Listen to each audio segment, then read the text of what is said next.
Welcome back to Mastering Etsy Print on Demand, the completely free course that I've created to help you be your own product boss from anywhere in just pockets of time. Grounded by years of small business experience, expert testing because I never preach what I haven't practiced, and crafted to suit anyone, no matter what part of the journey you're on, my goal is to show you the ropes, help you build out a strategic approach for print on demand success, and give you a results-based grip on driving sales using the SimplyPod framework that I've developed and that this entire free course is based off of. In case we haven't met yet, hey there, friend. My name is Mandy. I'm a busy Midwest boy mama, former HR director turned full-time handmade small business entrepreneur, and builder of print-on-demand shops that altogether have reached almost six figures in less than a year, all while not having to touch a single product or ship anything out to a customer myself. I'm obsessed with sharing knowledge that simplifies the Etsy print-on-demand process so that truly anyone can feel empowered to start their own journey. We're deep into the course now with Module 5, and this time we'll be moving to the center of the triangle and starting with consistency. So we'll be talking about success versus failure and what that looks like, setting goals, planning out your products, the path to consistency, and of course, our favorite time of homework. We're deep into the course now with Module 5, and this time we'll be moving into the center of our foundational triangle and starting with consistency. In this module, we'll be talking about what separates success versus failure. We'll talk about setting goals and planning out your products, and of course, my favorite and yours, homework at the end. So this module will be a little bit different than some of the previous ones, and that's because it's going to be a little bit more of a pep talk. One of the biggest differences between those who are successful and those who aren't in this business is consistency. Success is the sum of small efforts repeated day in and day out. You need to be consistent and keep going, even on the days when it's hard or where you're not seeing the fruits of your labor. Success in this business comes to those who kept going, even during the days and weeks with no sales, especially in the beginning or in slow times of the year. Success also comes to those who didn't give up after their first 1-star review.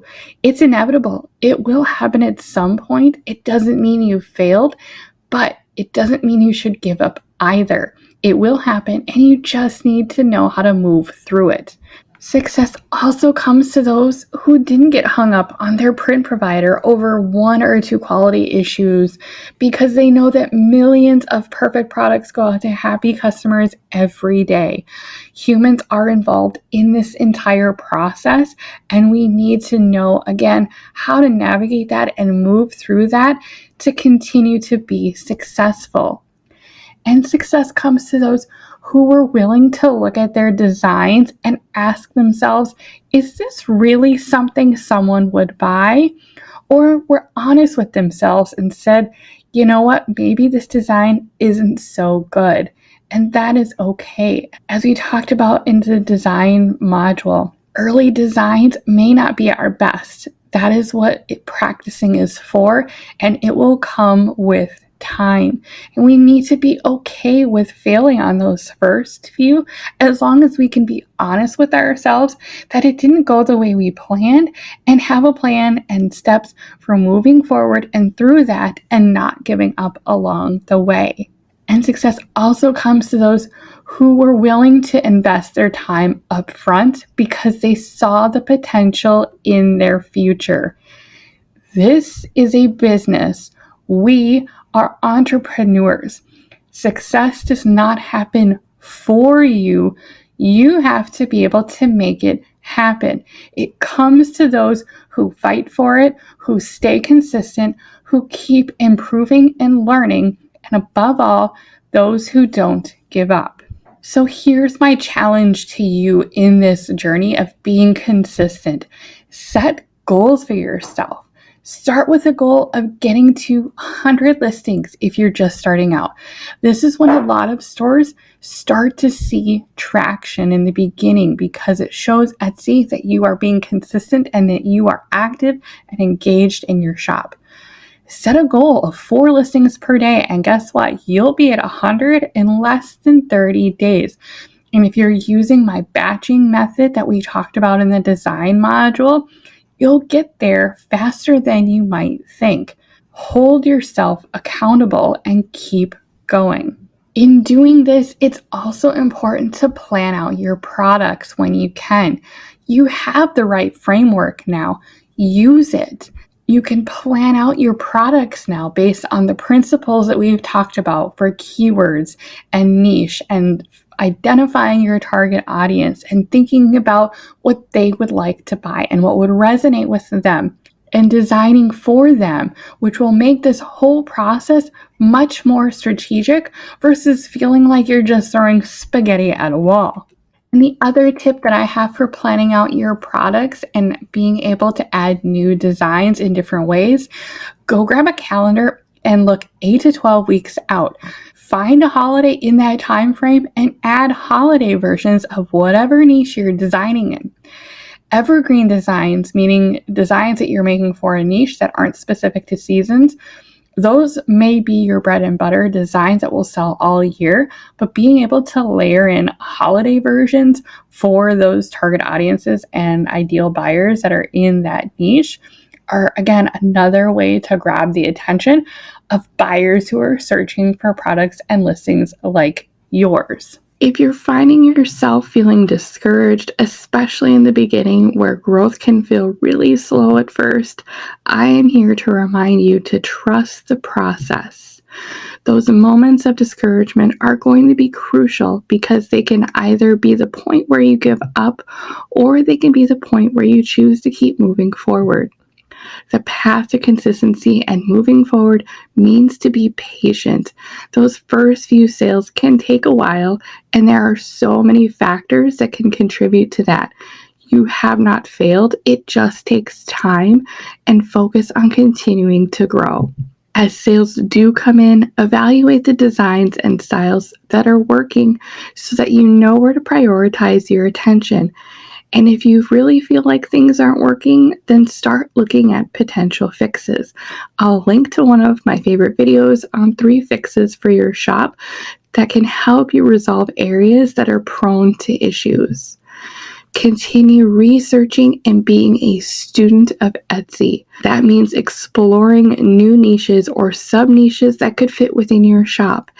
Analyzing potential new keywords or long-tail combinations for keywords to target different audiences. Data-driven decisions and research will be a much more productive use of your time than simply taking wild guesses at what you think will work. Stay connected with your printing partner so that when you do have winning designs, you can discover new ways of using them on unique products for your audience.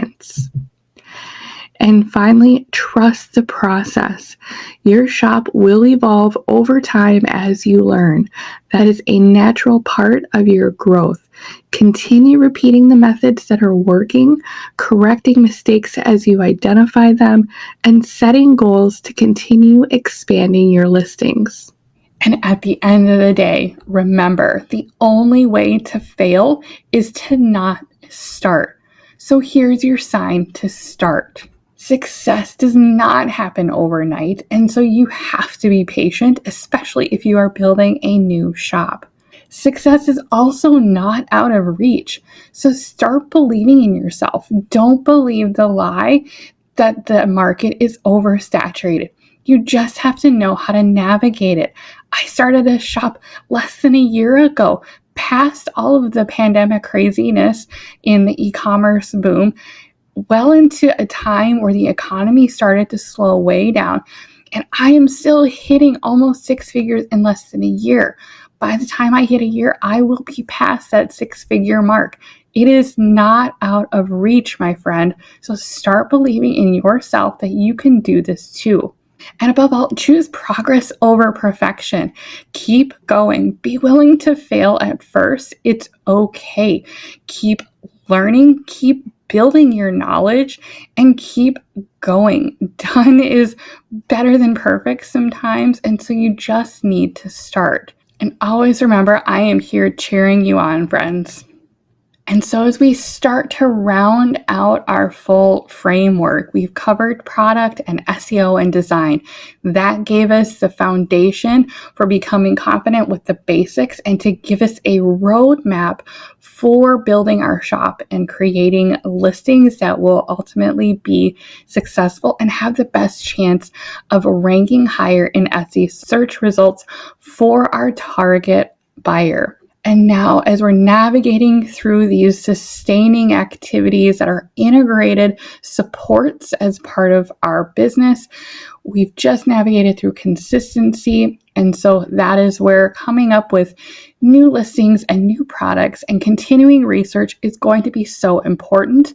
And then we'll start adding in value as well as driving traffic. And of course, I haven't forgotten about our favorite activity of homework time. And this one is really just all about staying accountable. I can't teach you ambition. You have to find that within yourself.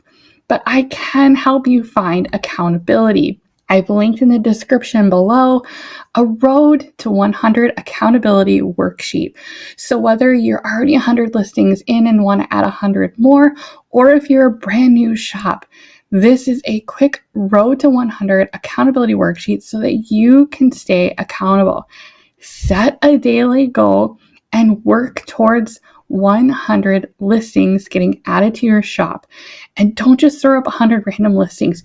Use the framework that we've talked about by establishing what type of product you can use for your target audience, who is your ideal buyer, figuring out and using the keywords that are going to resonate with that target audience, creating designs that are going to match within that niche and be desirable for that ideal buyer.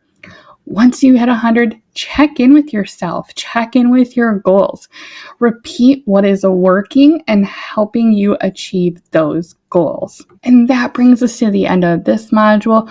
We've got a few more coming up that will continue to build on sustaining your long-term shop success by adding in value and driving in traffic to your shop, as well as one more bonus video on a little more advanced technique around adding personalized products. So stay tuned, make sure you're subscribed, and I'll see you on the next one.